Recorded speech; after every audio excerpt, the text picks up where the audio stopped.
Do you know many people are having trouble with printing envelopes using their HP printer? Don't worry. In this video, we'll show you how you do this. Let's start. Step 1.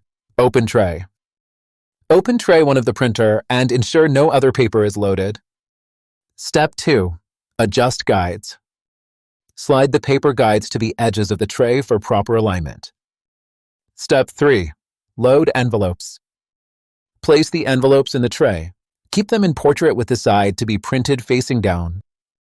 Step 4. Close tray. Gently close tray 1 and make sure the envelopes are securely positioned. Step 5.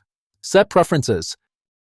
On the control panel, adjust the settings to match the envelope type and size before printing.